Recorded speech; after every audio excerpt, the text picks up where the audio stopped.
And good morning and welcome into Transitory Monday. Let's start.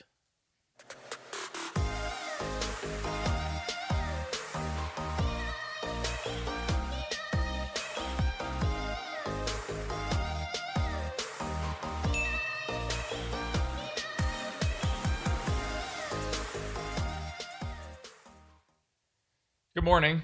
So inflation is so transitory that we had to have an emergency meeting because maybe inflation isn't that transitory. But technically, transitory could mean, technically all inflation is transitory. They should just keep using the word. It could take a decade, but it's transitory.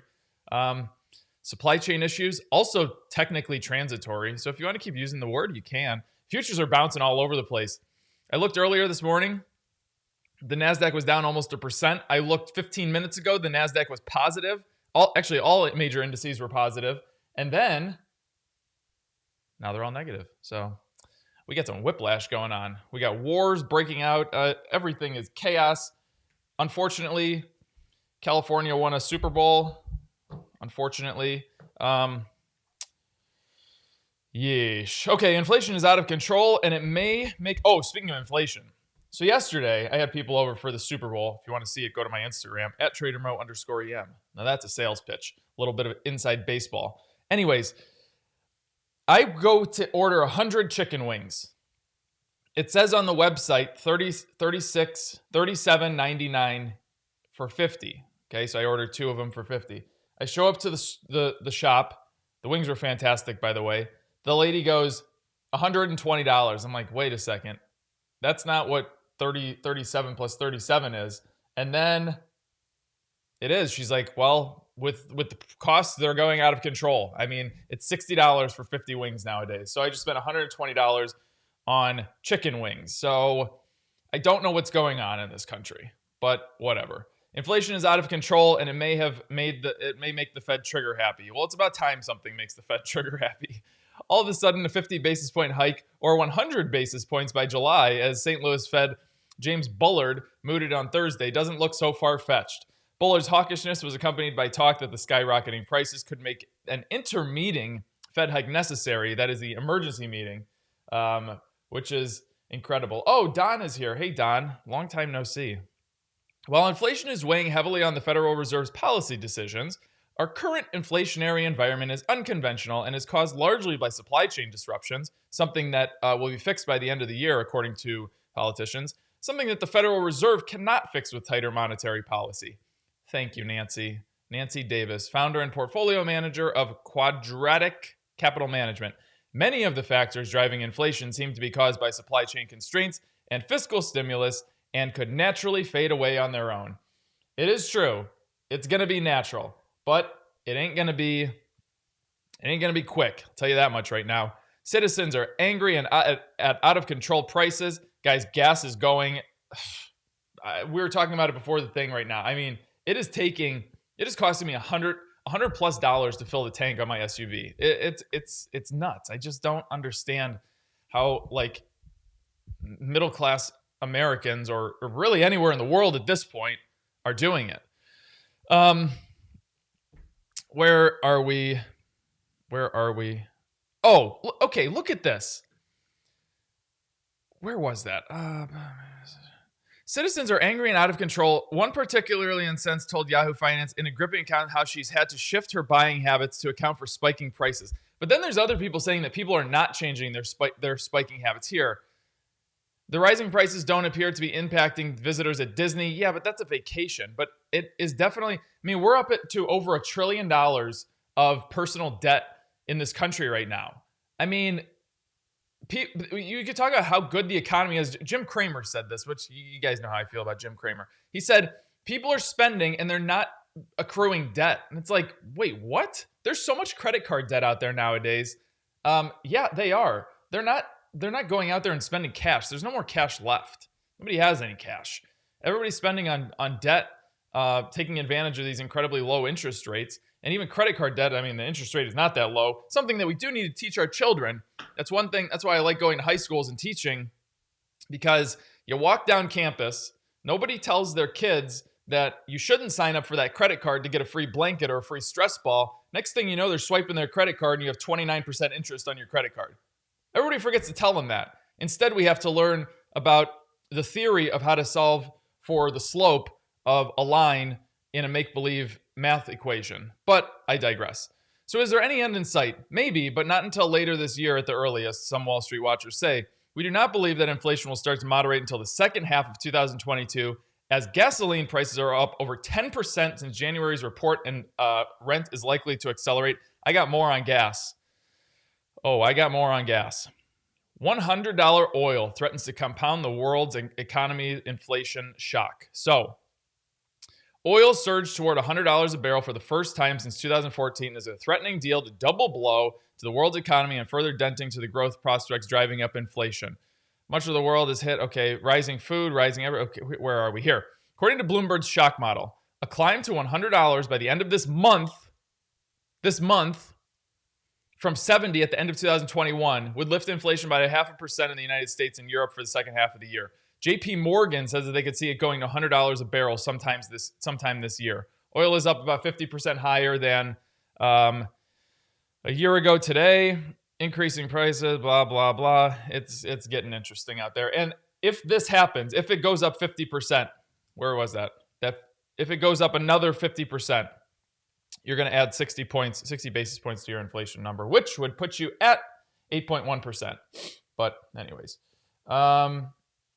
let's see here. What else do we have? $100 for my caddy that's your average salary. Cash is king. Amen to that. All right, here we go. What should we go? Oh, Biotech. So I was excited to talk about this story because finally there's a news story about it.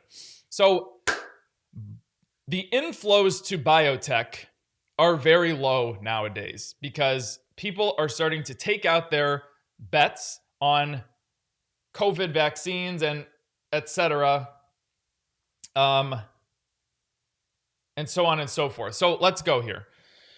I'll tell you a story. I got a story for you. So pre-pandemic, 2017, I believe it was, my hedge fund, we made a investment into a pharmaceutical company, Biotech, very small company. We bought 1% of the company. Everything was going beautifully. Clinical trials were great. It was for a cancer drug for breast cancer, and it just kept growing and growing. Everything was going really well, and then COVID happened. And COVID wasn't the problem. It was that they wanted the money from the government. So this company went balls deep into COVID research for their cancer drug. They were trying to make their cancer drug work on COVID because they wanted to come up with the vaccine. And I said, guys, if you don't do that, if you don't stop doing this, because it was very apparent that this was not going to work, and right now it hasn't worked, we're pulling our investment. And the CEO, who is just some arrogant, you know what, he wouldn't budge. So I said, okay, we're liquidating our position, and we did very well. The fund did extremely well. Our return was like 400% or something like that on that investment. But needless to say, today that drug company is lower than the price that I bought it at 2017 because they went all in COVID. Here's the deal. Signs of investors are ready to move on from the biotech Hail Marys. After cresting nearly $5 billion a month in 2020, I'm assuming inflows to healthcare funds have slowed to a modest $800 million a month. Now, that's not a bad thing. That's just going back to what the average was before the vaccine and COVID and this and that. So $800 million is not bad. It's just not, the $5 billion a month was the anomaly. What's more, those who embrace the riskier drug makers have taken their lumps of late. Since August 9th, the NASDAQ has fallen, which NASDAQ is biotech heavy. The biotech index has fallen 25%. The S&P index has fell 44%. That's XBI for those of you that want to know. We observed that some companies were able to raise money on projects from the government, and we were able to look at them and say, this doesn't make sense. That's exactly what happened to the company that I was invested in. For biotech investors and for the long haul, the landscape is starting to take a ton of more recognizable configuration. That's the $800 billion. A year ago, companies were being valued for exciting ideas, and ideas don't get you anywhere. I'm sorry. That's that. So, moral of the story, you're not going to find the next Moderna. Well, you're likely not going to. The problem is, this is a perfect quote. This is from the Biogen CEO, I believe. Biogen chairman. Okay. The problem is not too many science experiments. That's not the problem in biotech. The problem is too many high-priced science experiments with very significant amounts of risk associated with them. That's so much what we're seeing in biotech right now. That's what we saw completely during coronavirus. And that is that about that. Okay, Meta Super Bowl ad, any comment? I thought it was very, very weird. The one with the bear that wasn't moving or something. Mo, are you running a family office? I am. Do you have any opinion on the ongoing spike in the repo market? Listen, they're going to keep doing it. I read this story a couple of weeks ago.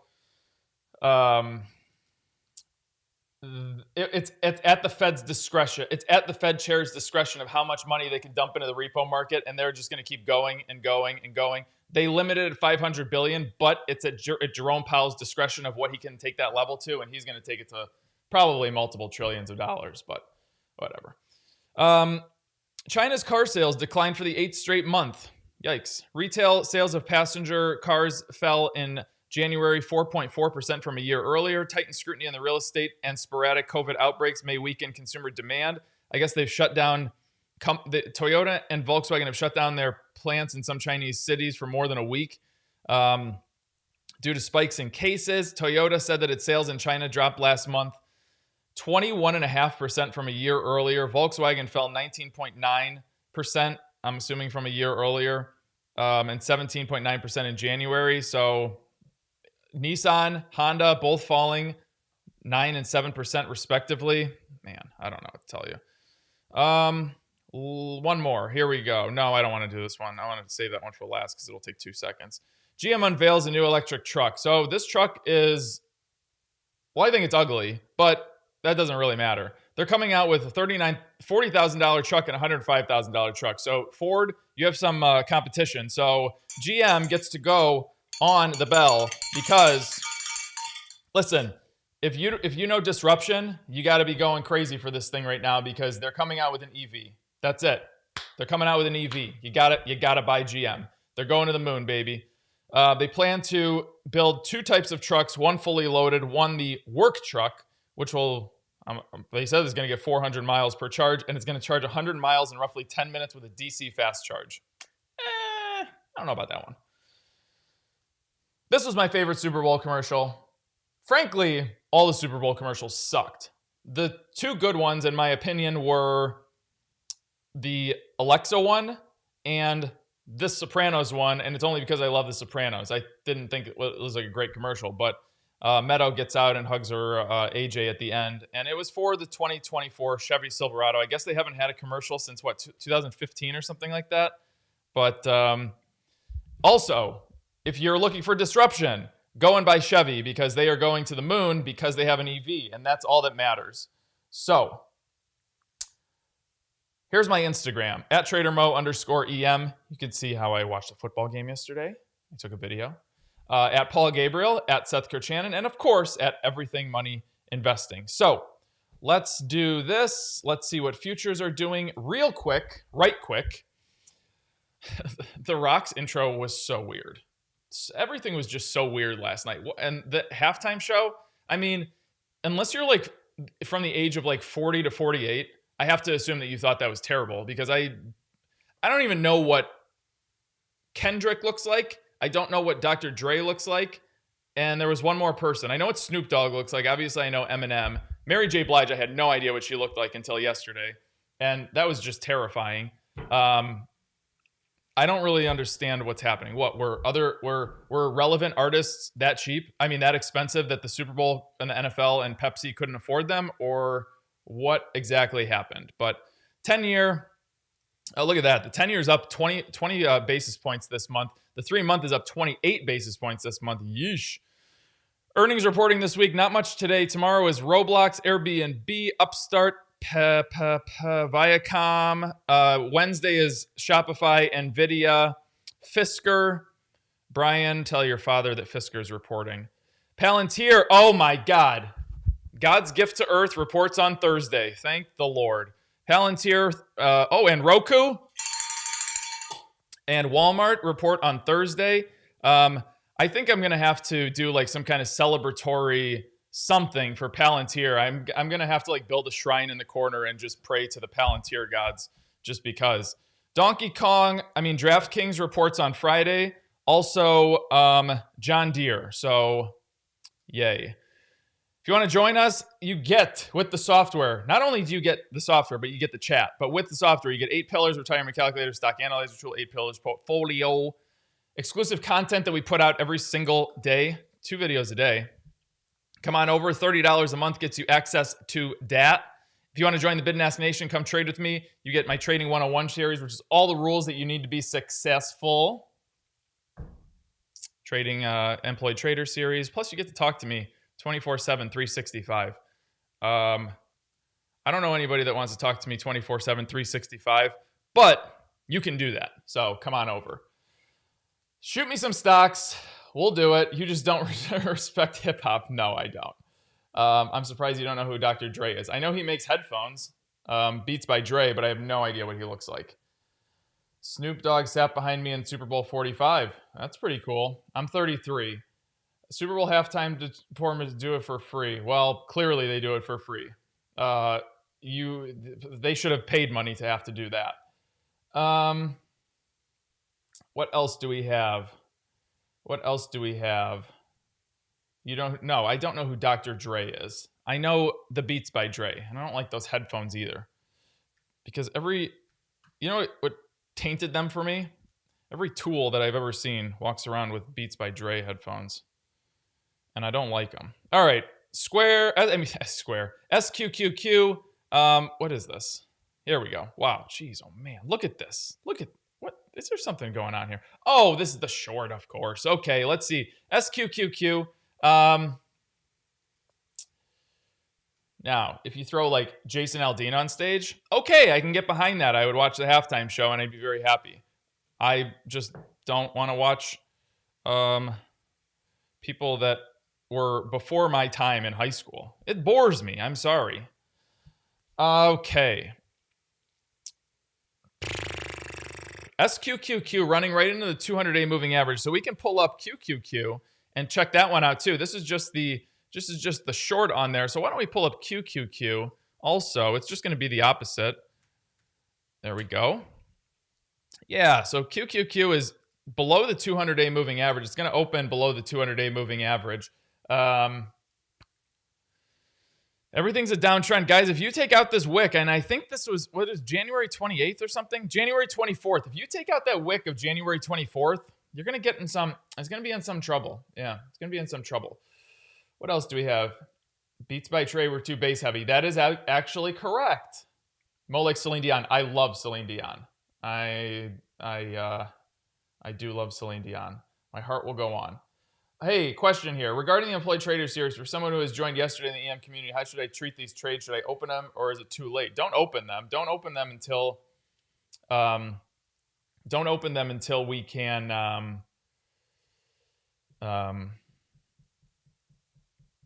till they happen. Yeah, just don't just start jumping into things. All right, let's see. Little Bob. Jason Aldean would turn the Super Bowl into the Sleeper Bowl. Listen, that game was pretty good yesterday. I mean, I'm usually when it comes to the Super Bowl, I watch kickoff and then I'm just like, I don't want to watch this anymore unless Tom Brady's in it, because the Browns are never going to be in it. So unless Tom Brady's in it, then I don't really want to watch it. But yesterday did hold my attention.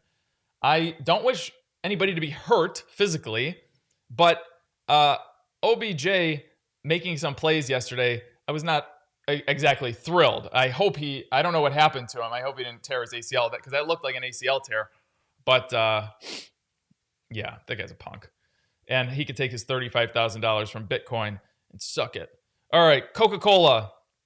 It had a big rally up. It's pulled right back down. It's going to open just below the 25-day moving average. You have a trend going down right here. Take profits on this if you're in it, because you had that rollover phase already. And I would just wait to see what happens. The rest of the market, all of these stocks are going to roll with the rest of the market. So let's see what happens. Microsoft is going to get hit with everything else.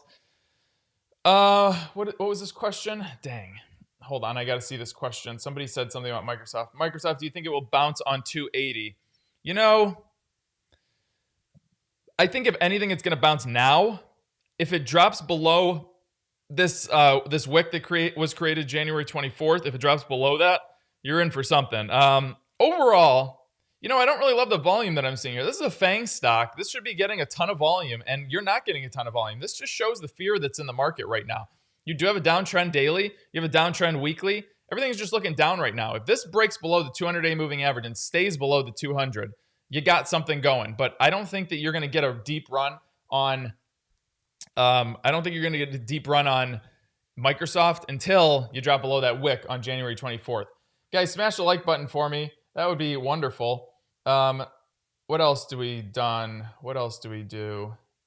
He won a ring. Yep, he did win a ring. There's no doubt about that. It did look painful. I mean, when you see a guy's knee go forward like that and he doesn't really do anything and it just gives out, I mean, that's it. That sucks. That sucks. Anyways, Uber, or as some call it Uber. You're holding a very strong support level right here, and it actually dates back to September of 2021. You had a crazy run up. You've come right back down. Now, here's the thing. You're below all four major moving averages, okay? So you're going to get in some trouble down here. Plus, you have all this selling volume coming in. If this thing continues, if you take out, again, guys, every stock comes back to this long wick that happened on the 28th or the 24th. Every company has these. So the 28th and the 24th. Here was the 24th. Here was the 28th.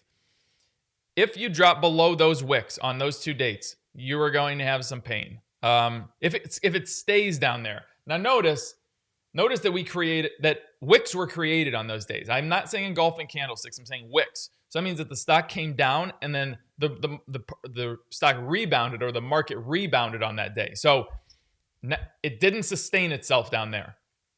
It pulled down and went right back up. So there was strength down there. So we're going to have to see what happens there. Yes, Andrew. I told Andrew that I would do Bumble for him on Valentine's Day. When did they go public? I think it's been less than a year. February 11th. Oh, congrats, Bumble. You've been public for over a year. That is awesome. And it looks like you guys are just flossing as a company. So they've went as high as $84 and they're now $27. So buy the dip, obviously. Here's the good news about the long-term chart on Bumble. You got a gap to fill. Here's the bad news about it. You got to go through 4 major moving averages to do it. And more bad news, you just have a terrible trend. I mean, you have terrible volume coming in. So in my most humble opinion, I would only swing trade this or day trade it, depending. See, I like seeing that, minus 4.68%. That tells me that you do get some volatility over here. Why don't we go over here? Oh, Ocugen, the most amazing drug company in the history of the world. Let's blow this up. This is the 15-minute chart. Let's just see what we got going on here. Yeah, so I'm just zooming out just to see what we do have. Movement here, movement here. So guys, if you're day traders, you had movement here. Guys, if you're day traders, go ahead and throw Bumble on your watch list. This is a good looking stock for day trading or swing trading, but I would not go. I would not be going long on this one. Okay, what else do we have? The Uber Super Bowl commercial will get that moving. I didn't see that one. Or you know what? Maybe I did see it and I just don't remember it because it was that bad. Guys, those commercials were bad. I don't know. No, I take it back. You know what was my favorite Super Bowl commercial?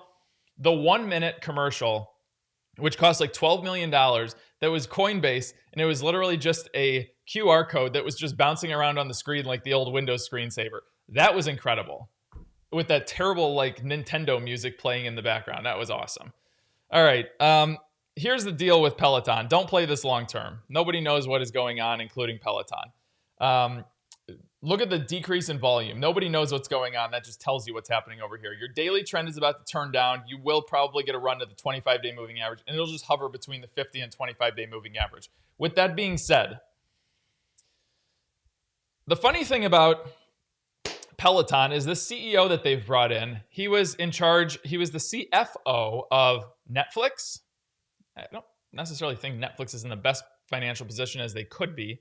He was the CFO of Shopify. I don't think they're in the best situation that they could be in. And he was the board member of, what's that company? Instacart. So, yeah, I don't know. You bring it in, and it doesn't make a lot of sense to me. Maybe he can get the stock price going, but I don't know if he can get the actual company going. Whatever. I hope he gets it going, so my 2 Pelotons so I don't have to throw them in the trash. Just kidding.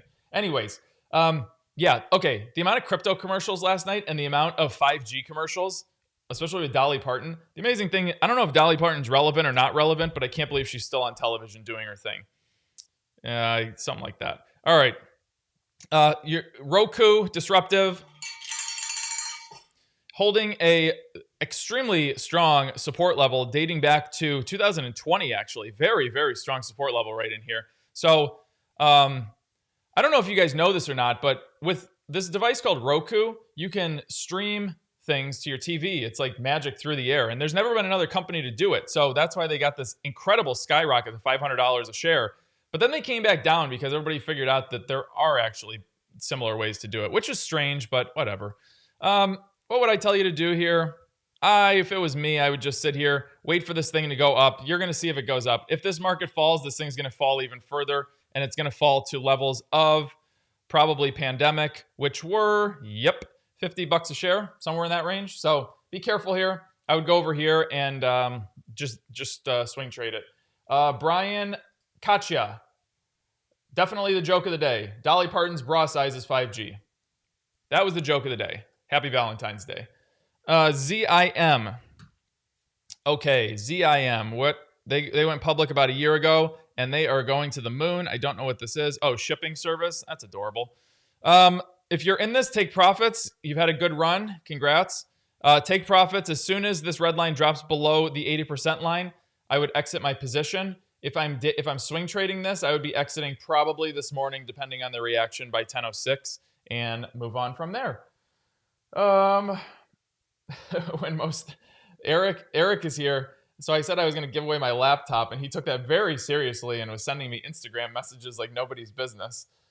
Tony Soprano wants you to do Ambev. Okay, then if Tony Soprano says Ambev, then I'm doing Ambev. What is this thing? ABEV, right? Okay, this is good. Guys, we always talk about closing above the 100-day moving average or closing above the 200-day moving average.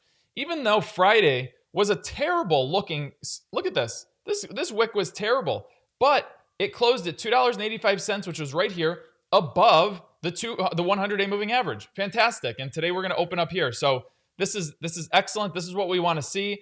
Great looking trend. I wouldn't go long on it yet from a long-term perspective from this chart. If you want to swing trade it long, you get an engulfing candlestick today like that, go for it. This is beautiful.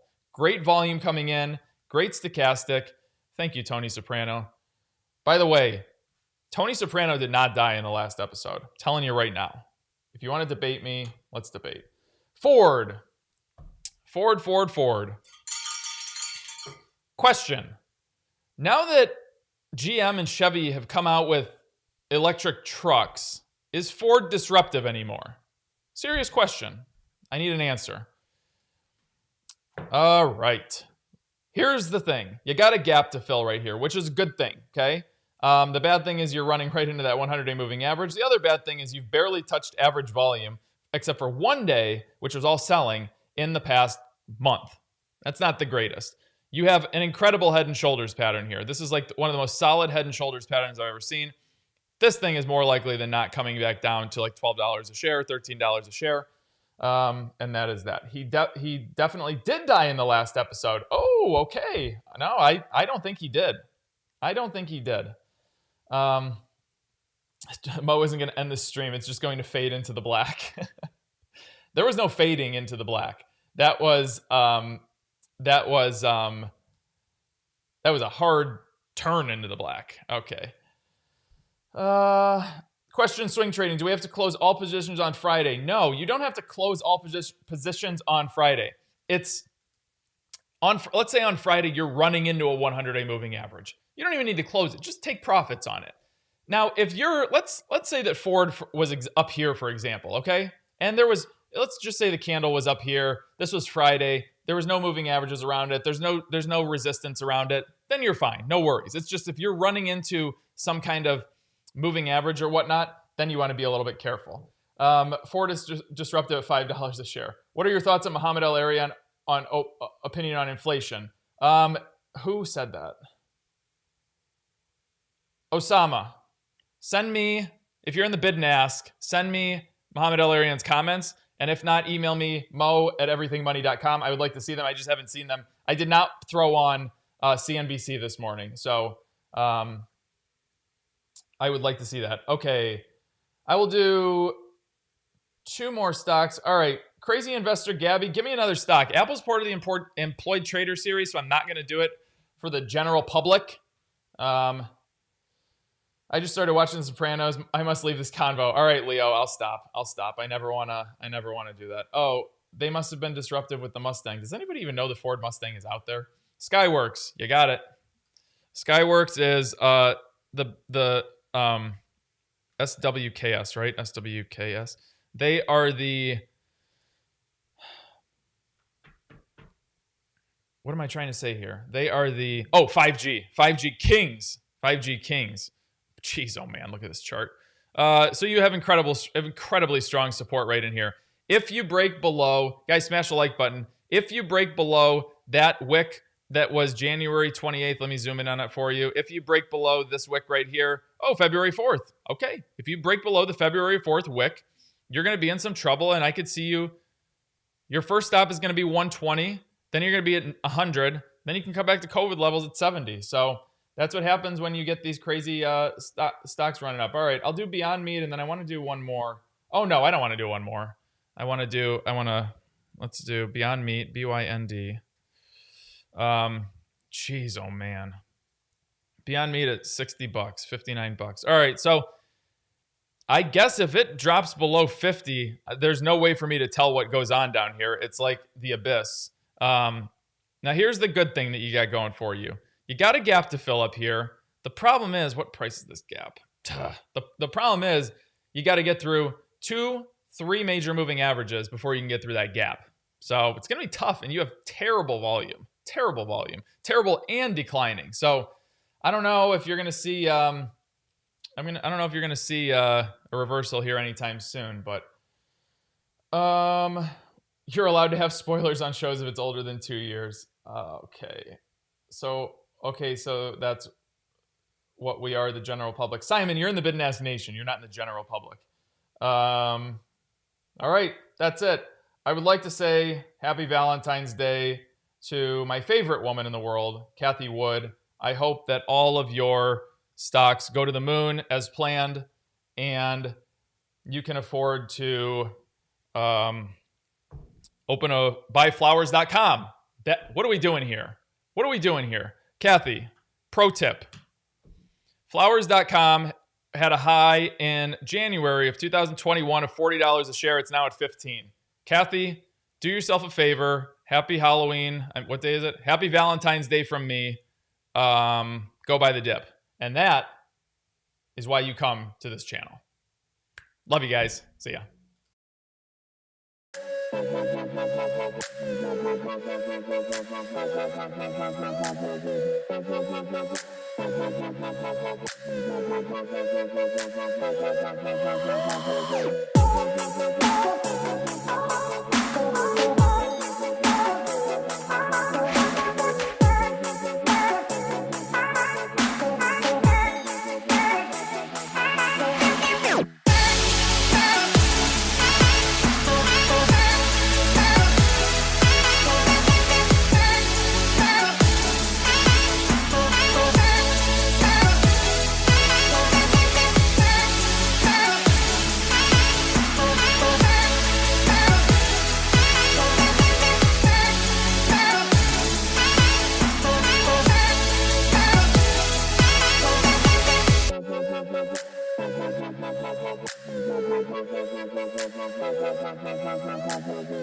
you.